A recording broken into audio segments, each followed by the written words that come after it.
Ikatan Muslimin Malaysia ISMA bimbang saranan Senator Dr. Sheikh Hussein Ali untuk merombak bahasa istana akan membawa kepada kerangka liberalisasi kesamaratan mutlak yang akhirnya membawa kepada penghapusan sistem beraja di negara ini.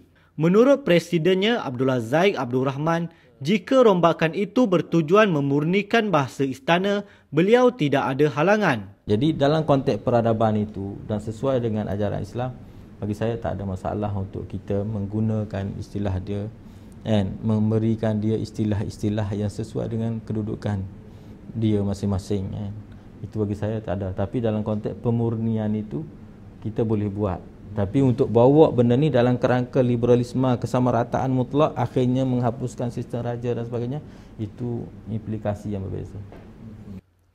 Beliau mengulas kenyataan Sheikh Hussein yang ketika melancarkan bukunya The Malay Ruler Regression of Reform mencadangkan bahasa istana dikaji semula kerana didakwa merendahkan martabat rakyat. Selain itu, bekas timbalan Presiden PKR itu juga berkata ada bahasa-bahasa berkenaan bertentangan dengan ajaran agama Islam. Antaranya patik yang bermaksud anjing dan menjunjung duli tuanku bermaksud membawa kaki pemerintah atas kepala rakyat. Kalau melampau, memang saya setujulah diubah.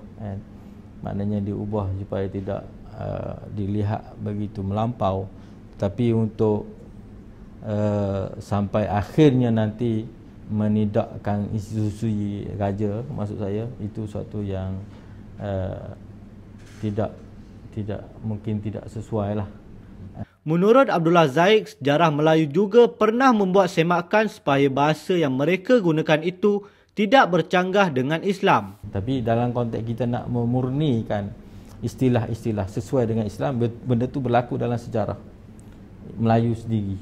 Itu okey. Sebab daripada dulu orang memandang raja sebagai dewa. Kemudian diturunkan.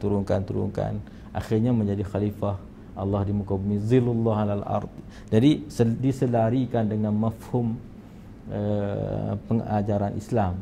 Jadi pemurnian ini saya rasa itu diterima dalam masyarakat, tapi janganlah sampai hilang peradaban secara total.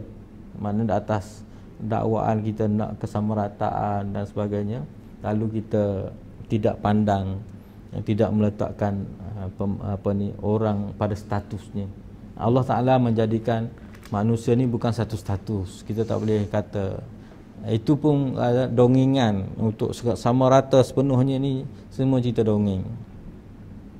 Dalam kalau kaji sosiologi manusia pun, dalam sejarah manusia Allah Ta'ala buat orang cerdik, orang kuat, orang berkuasa, orang itu, orang. Jadi setiap masyarakat di semua masa ada benda tu. Buku The Malay Ruler Regression of Reform setebal 86 halaman itu diterbitkan oleh SIRD Kuala Lumpur dan dilancarkan di Petaling Jaya oleh Ketua Pembangkang Datuk Seri Anwar Ibrahim baru-baru ini.